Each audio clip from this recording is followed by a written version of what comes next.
Hi friends, this is Hari. Cinema bus அப்டேட்டில் ஒரு லேட்டஸ்டான ஒரு அப்டேட்டோடு வந்திருக்குங்க.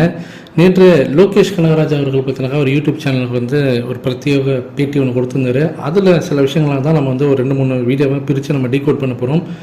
அதில் அவர் ஸ்டார்டிங்கில் அவர் என்ன சொல்கிறாருனாக்கா, இந்த படம் அதாவது எந்த விதமான ஒரு டென்ஷனும் இல்லாமல் நான் இந்த படத்தை வந்து எடுத்தேன், எனக்கு எந்த விதமான ப்ரெஷரும் இல்லாமல் எடுத்ததே எனக்கு ஒரு பெரிய அட்வான்டேஜாக இருந்தது அப்படின்றதான் அவர் பேட்டியில் ஆரம்பிச்சிருக்காரு. அதில் குறிப்பாக அவர் என்ன சொல்கிறாருன்னா, ரிலீஸ் டேட் வந்து முந்தைய படங்களில் இருந்தக்கூடிய பிரச்சனை என்னென்னா, ரிலீஸ் தேதியை நாங்கள் சொல்லிவிடுவோம், அதனாலேயே அந்த ரிலீஸ் தேதியில் கரெக்டாக படம் ரிலீஸ் ஆகணும் அப்படின்றதுக்காக நாங்கள் ரஷ்அப் பண்ணி ஹரியப் பண்ணி படத்தை எடுத்தோம். அதிலும் குறிப்பாக போஸ்ட் ப்ரொடக்ஷன் பணிகளெல்லாம் வந்து நிறையாவே வந்து எனக்கு வந்து ப்ரெஷர் இருந்தது.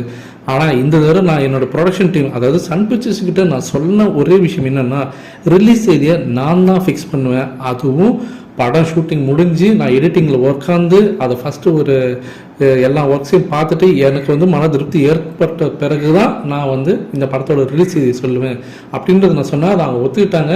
ஸோ இந்த படத்தோட அந்த ஃபஸ்ட்டு ரஷ்அப் காப்பிலாம் நாங்கள் ரெடி பண்ணிவிட்டு டப்பிங் ஒர்க்ஸ்லாம் முடிச்சுட்டு இப்போ நான் வந்து ஆகஸ்ட் 14 போயிடலாம் அப்படின்னு நான் சொன்னதுக்கப்புறம் அவங்க அதை அறிவித்தாங்க. எனக்கு அந்த ப்ரெஷர் இல்லாமல் வேலை செஞ்சது எனக்கு ரொம்பவே சந்தோஷம் இந்த படத்தை பொறுத்த வரைக்கும் அப்படின்றத அவர் சொல்லியிருக்காரு.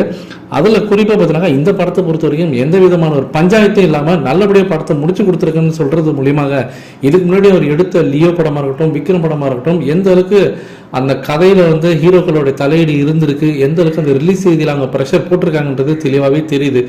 அதே போல் இந்த படம் என்னுடைய படமாக இருக்கும், 100% இது என்னுடைய படமாக இருக்கும், அதை ஃபுல்லாக நான் வந்து ஏற்றுக்கிறேன் எது வந்தாலும் அப்படின்றத தன்னோட ஷோல்டர்ஸில் இந்த படத்தை வந்து ரஜினி சார் எந்த அளவுக்கு அவருக்கு வந்து ஃப்ரீடம் கொடுத்துருக்காரு. தன்னோட ஷோல்டர்ஸ் இந்த படத்தில் நான் எல்லாமே ஃபுல் ஃப்ரீடமாக செஞ்சதுனால நான் தைரியமாக ஷோர் ஷார்ட்டாக சொல்லுவேன், இது என்னுடைய படம், படம் பக்காவாக வரும் அப்படின்றதுல அவரோட கான்ஃபிடென்ட் குறிக்குது அப்படின்னு தான் நான் சொல்லுவேன்.